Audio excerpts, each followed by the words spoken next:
ہم شاید آخری لوگ ہیں جو دو تہذیبوں کے چشمدید گواہ ہیں۔ ہزاروں سال سے چلی آ رہی تہذیب، سرخ رنگ کے پوسٹ باکس میں خط ڈالنے سے لے کر آرٹیفیشل انٹیلیجنس ٹیکنالوجی کے کمالات دیکھنے والے ہم شاید آخری لوگ ہیں۔ وہ مٹی کے بنے گھر، کچے صحن، گھڑے کا پانی، ٹاٹ والے اسکول، تختی اور سلیٹ، سیاہی کی دوات اور کانے سے بنا قلم،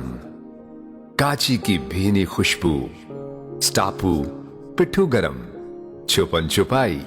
کنچے اور کوکلا شپاتی جیسے کھیل، صحن میں چار پائیوں کی قطار، مٹی کی ہانڈی اور لسی کی مدھانی، وہ کھیتوں میں بیل کے ذریعے چلتے ہل، درانتی سے گندم کی کٹائی اور گاؤں کی چوپال پر حکے کی گڑگڑاہٹ میں بزرگوں کی محفل، شام ڈھلتے ہی مٹی کے تیل سے جلنے والے لیمپوں کی ہلکی لو، ریڈیو پر فریکوینسی سیٹ کرتے کرتے اور آسمان پر ستارے گنتے گنتے نیند کی آگوش۔ اس خوبصورت زندگی سے لطف اندوز ہونے والے ہم شاید آخری لوگ ہیں۔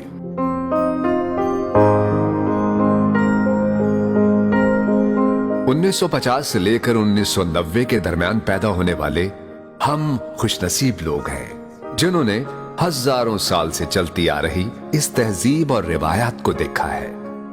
جب استاد کا ڈر اور احترام حد درجے تھا اور ابا جان گھر میں داخل ہو جائیں تو احترام میں سکوت طاری ہو جاتا تھا، بہو بیٹیاں دوپٹہ سنبھالنے لگ جاتی تھیں۔ ہم وہ آخری لوگ ہیں جو باقاعدگی سے پو پھوٹتے اور سورج کی پہلی کرن دیکھتے تھے۔ ہم وہ آخری لوگ ہیں جو عشاء کی نماز کے بعد نیند کی آغوش میں چلے جاتے تھے۔ آج اسمارٹ فون نے نئی نسل سے راتوں کی نیند اور سحر خیزی چھین لی ہے۔ آج ہم پرانی اور چھوٹی اینٹوں سے بنے پرانے بوسیدہ مکان اور لکڑی کے کواڑوں پر لگی زنجیر والی کنڈی دیکھ کر اشکبار ہو جاتے ہیں۔ جب ہم جدید ایئر کنڈیشنڈ گھروں سے نکل کر کبھی پرانی گلیوں میں چلے جائیں تو ہمیں ایسا محسوس ہوتا ہے کہ ہماری روح یہاں بھٹک رہی ہے اور ہمارے بے جان جسم جدید سہولتوں والے گھر میں صرف شو پیس کی طرح سجے ہیں۔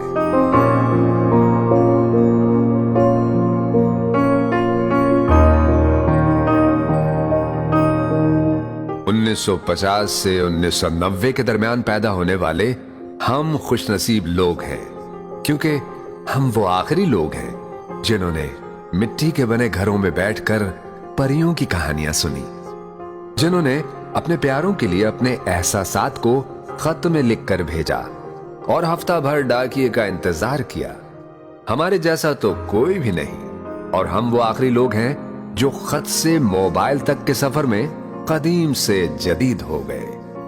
ہمیں بڑے اور کچے صحن میں قطار میں بچھی چارپائیاں اور ان کے قریب لکڑی کے سٹینڈ پر سجے ٹھنڈے پانی کے گھڑے بے حد یاد آتے ہیں،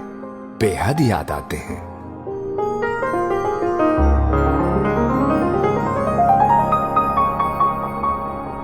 گاؤں کے چوراہے یا شہر میں گلی کے نکڑ پر دکان، جسے ہم ہٹی بھی کہتے تھے، بچوں کے لیے سب سے بڑی سوغات مرونڈا، ٹانگری اور بغیر ریپر کے رنگ برنگی دیسی کینڈیاں، جبکہ بڑوں کے لیے بنٹے والی سوڈا بوتل ہی سب سے بڑی ریفریشمنٹ ہوتی تھی۔